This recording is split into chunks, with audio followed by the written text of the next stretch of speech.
अब संघर्ष होगा, अब कोई रास्ता बचा नहीं है, अब नहीं बचा रास्ता। ये सरकार अगर हमारे अधिकारों को निगलने का काम करेगी तो हम भी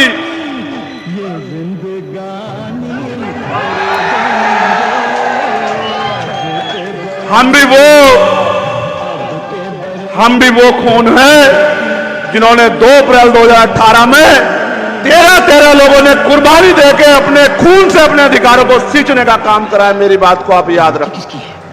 सरकार किसी भी कीमत पर अपने आप को संविधान से बड़ा ना समझे और पिछले दरवाजे से ये जो अधिकारों को निस्तानाबूद करने की जो तैयारी सरकार ने की है वो हमें दूध पीते बच्चे ना समझे। मैंने एक दिन पहले भी कहा था और आज भी कह रहा हूं, सड़कें जाम हो जाएंगी, देश रुक जाएगा, सरकारें त्राई मांगेंगी, सरकारें नाक रगड़ेंगी अगर हमने सड़कों पर उतरने का फैसला कर लिया। मेरी बात को सरकार याद रखना। इस बार तो मैंने आपसे आग्रह किया था, लेकिन इस बार मैं आपको प्रार्थना और आदेश कर रहा हूं, निर्देश भी दे रहा हूं कि 11 सितंबर को जैसे दिल्ली में गुरु घर टूटने पे हमने अपनी शक्ति का एहसास दिल्ली की सरकार को कराया था और दिल्ली की सरकार और सुप्रीम कोर्ट घुटनों के बल आ गए थे, आने वाली 11 सितंबर को एक बार और मैदान आपका इंतजार कर रहा है।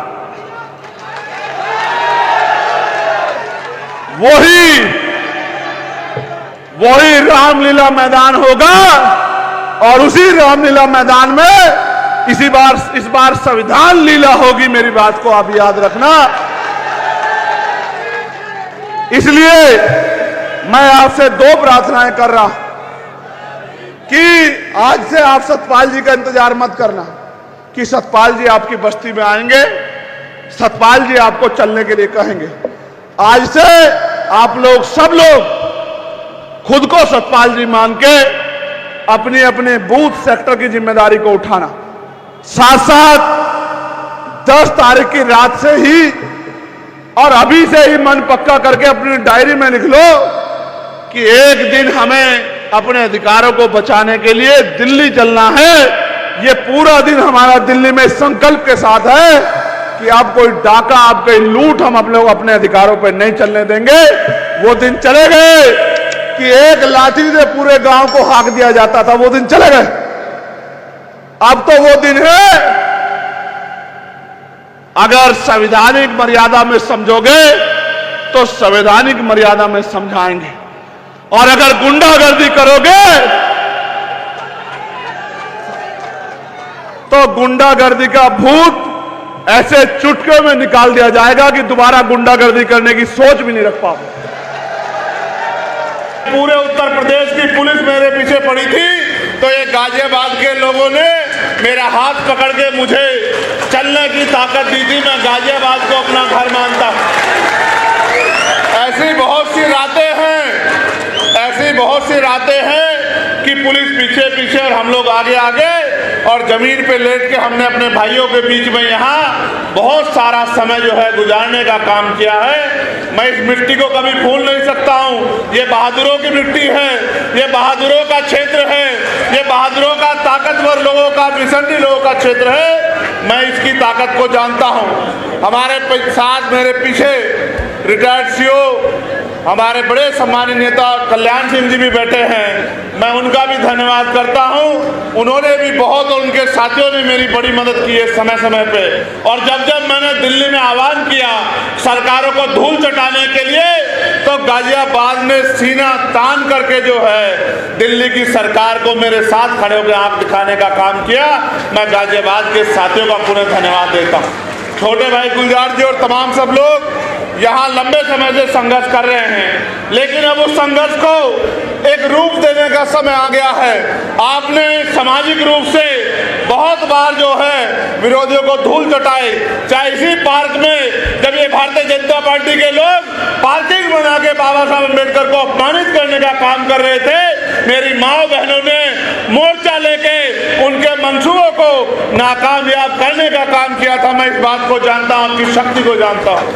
लेकिन सम्मानित साथियों, मेरी माँ बहनों, मुझे बताओ और खुद से सवाल करो, जब बाबा साहब अम्बेडकर ने हमें वोट का अधिकार दिलाया था और उन्होंने ये भी कहा था कि political power is the master की, कि राजनीतिक सत्ता वो चाबी है जो आपकी सारी समस्याओं का हल कर देगी, तो आप महसूस करो कि आज भी उत्तर प्रदेश में और देश के हर एक कोने में कमजोर वर्ग के लोग रोटी कपड़ा मकान से वंचित क्यों हैं, उन पे बुनियादी सुविधाएं क्यों नहीं हैं, आज भी उनको इंसानों जैसा जीवन क्यों नहीं मिल रहा है। जब हम इस बात को देखेंगे तो हमें ये एहसास होगा कि हमने अपने महापुरुषों की बातों को कानों से तो सुना है, लेकिन उस पर जिम्मेदारी से अमल नहीं किया है। जिस दिन हम जिम्मेदारी से अमल करेंगे और अपनी पूरी ईमानदारी से, जिस तरह से हम 8 घंटे अपना पेट पालने के लिए मेहनत रोजगार करते हैं, मजदूरी करते हैं, नौकरी करते हैं और 8 घंटे 10 घंटे की मेहनत में कुछ पैसे कमा के अपने बच्चों का पेट पालने का काम करते हैं, अगर 2 घंटे भी हम लोग मिशन का काम करें, अपनी पार्टी का काम करें और बहुजन समाज में भाईचारा पैदा करने का काम करें, तो वो दिन दूर नहीं कि राजनीतिक शक्ति आपके हाथ में होगी। आप ये जानते हो नहीं जानते हो कि जिस दिन से आप लोगों ने, मैं पुनः धन्यवाद करूंगा आपका कि आपने एक एक पैसा जुटा के, जब मैं नगीना में चुनाव लड़ रहा था तो मेरे हाथों को मजबूत करने के लिए भेजा और आपके उस पैसे से इतनी ताकत मिली कि आज आपका बेटा चंद्रशेखर आजाद दिल्ली में पार्लियामेंट में खड़े होके आपके हर एक अधिकारों के लिए संघर्ष करने का काम करता। आपने मुझे पार्लियामेंट में बोलते देखा होगा, कितने लोगों ने देखा, जरा हाथ उठा के बताओ, बताओ दिल से, अपने दिल पे हाथ रख के बताना, बताओ आपका अकेला चंद्रशेखर सैकड़ों पे भारी है या नहीं है, बताओ। अब ये काम आपने केंद्र में तो कर दिया, दिल्ली में तो कर दिया, लेकिन उत्तर प्रदेश में ये काम अभी अधूरा है। जब तक उत्तर प्रदेश में मेरे जैसे लोग विधानसभा लखनऊ में जाके और सरकार की आंखों में आंखें डाल के आपके अधिकारों के लिए संघर्ष नहीं करेंगे, आपके अधिकारों पर जो डाका पड़ रहा है उस डाके को खत्म करने का काम नहीं करेंगे, आपके क्षेत्र की समस्याओं के लिए आवाज उठाने का काम नहीं करेंगे, तब तक मुझे नहीं लगता कि गाजियाबाद में कोई बदलाव हो सकता है। बाकी लोगों पे तो ये मौका 2027 में आएगा, लेकिन आप तो बड़े किस्मत वाले हो, आप तो बड़े खुशहाल हो, आपके हिस्से में तो 1 साल बाद ही, इसी साल आपके चुनाव के 1 साल बाद और इसी साल 2024 में आपके सामने तो पुनः वो मौका आ गया है कि आप अपनी पिछली भूल को सुधार करके और अपनी आवाज को उठाने वाला चंद्रशेखर आजाद जैसा एक सिपाही लखनऊ में आप लोग भेज सकते हो, अगर आप मानसिक और शारीरिक रूप से तैयार हो जाओ।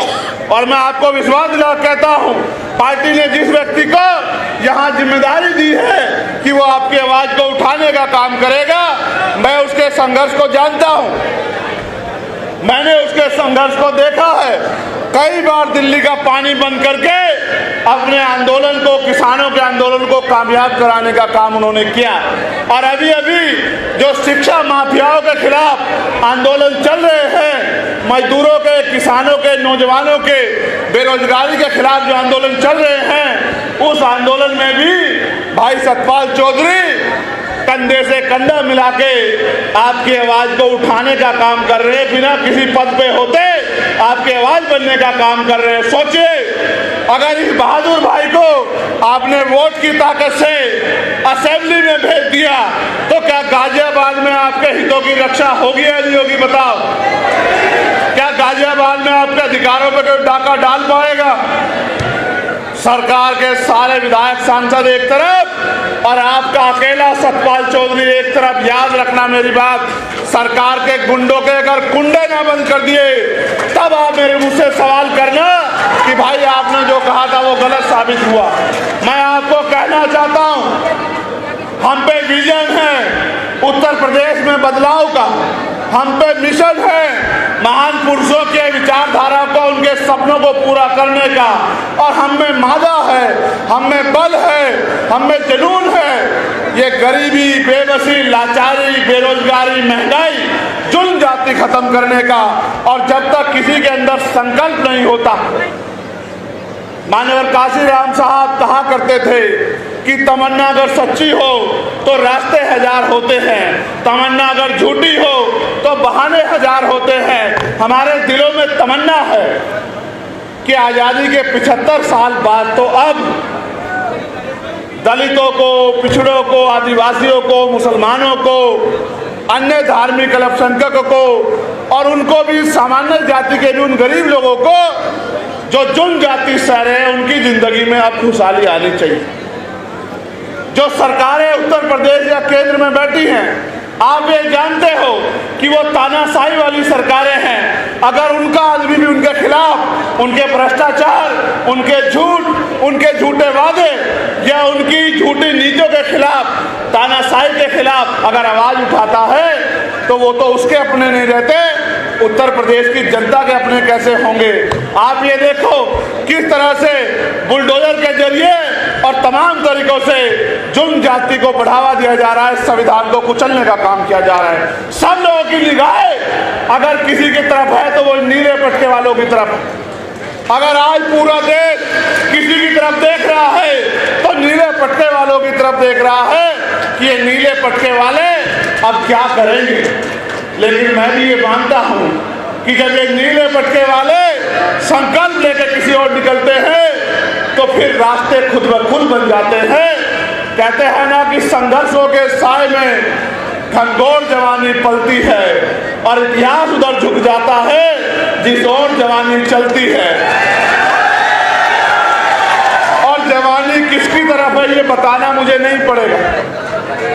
जवानी चाहे वो गाजियाबाद की हो या जवानी चाहे सिद्धार्थनगर नेपाल बॉर्डर की हो या जवानी दिल्ली में बैठे नौजवानों की हो, जवानी आज क्रांति का रास्ता अपना चुकी है। और जब तक वो सत्ता में बैठे लोगों का घमंड नहीं तोड़ेगी, सत्ता में बैठे लोगों का अहंकार नहीं तोड़ेगी, और जब तक वो इस भारत को संविधान के जरिए चलने वाला भारत, सम्राट अशोक के सपनों का भारत नहीं बना देती, तब तक वो रुकने वाली नहीं है। ये एक आंधी है और ये समय के साथ चलती है। जब आंधी चलती है तो छोटी मोटी चीजें उसका मुकाबला नहीं कर पाती हैं। आप याद रखो मेरी बात को, आपने समय समय पे देश के संविधान की रक्षा की है, गरीबों को मिलने वाले आरक्षण की रक्षा की है, समय समय पे देश के लोकतंत्र की रक्षा की है। लेकिन सबकी रक्षा करने वाले मेरे बहुजन समाज के लोगों, अब अपनी रक्षा के बारे में भी सोचो। ये सही है कि बाबा साहब अम्बेडकर ने कहा था कि हम प्रथम और अंत्य भारतीय हैं, लेकिन भारतीय होने का गौरव तो हमारे दिल में है और हमें इस बात का गर्व भी है। लेकिन जब तक भारत में गरीबों, किसानों, मजदूरों, नौजवानों, महिलाओं को सम्मान का जीवन नहीं मिलेगा, तब तक फिर भारत के गौरव के साथ बातों बातों में नारे लगा के खड़े रहना कोई अच्छी बात नहीं है। ये आपके हाथ में है कि आपका भविष्य कैसा होगा, ये आपके हाथ में है कि आपको रोजगार मिलेगा नहीं मिलेगा, ये आपके हाथ में है कि बहन बेटियों पे होने वाला जुल्म बंद होगा नहीं होगा, ये आपके हाथ में। मेरी बहन यहाँ खड़ी है, मैंने उनको संघर्ष करते देखा।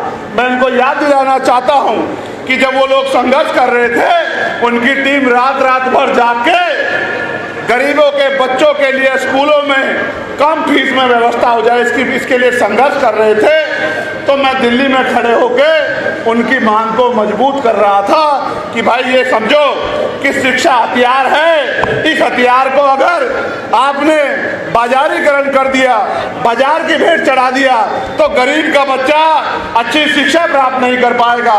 और जब गरीब का बच्चा अच्छी शिक्षा प्राप्त नहीं कर पाएगा तो 200-400 रुपए की मजदूरी करके या 5-7-8 हजार रुपए की नौकरी करके वो अपने घरों के हालात नहीं बदल सकता है।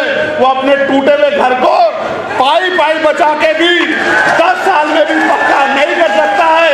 वो कभी अपनी माँ को हवाई जहाज का सफर नहीं करा सकता है। वो कभी अपनी बहन को एसी वाली ट्रेन में नहीं घुमा सकता है। प्रधानमंत्री जी तो दिल्ली में बैठ के नारे देते हैं कि चप्पल वाला हवाई जहाज का सफर करेगा। मैं आपको सच बताता हूँ कि चप्पल वाले को 2 टाइम अच्छी रोटी भी मिल जाए सम्मान की, ये भी अब उत्तर प्रदेश में और देश में मुश्किल हो चुका है। इसलिए मैंने मांग उठाई थी, चाहते हो तो फिर करो कि राष्ट्रपति हो, प्रधानमंत्री हो, विधायक हो, मंत्री हो, मुख्यमंत्री हो, राज्यपाल हो या कोई भी ऐसा व्यक्ति जिसको सरकारी सुरक्षा मिली है, सुरक्षा मिली है, सुविधा मिली है या उसको आर्थिक मदद होती है, चाहे वो क्लास 1 का अधिकारी हो या क्लास 4 का अधिकारी हो, चाहे वो डीएम एसएसपी हो या एसडीएम एडीएम हो या दरोगा सीओ हो या कोई और अधिकारी हो, सबके बच्चों को सरकारी स्कूलों में पढ़ाने की इजाजत देनी चाहिए और कानून बना देना चाहिए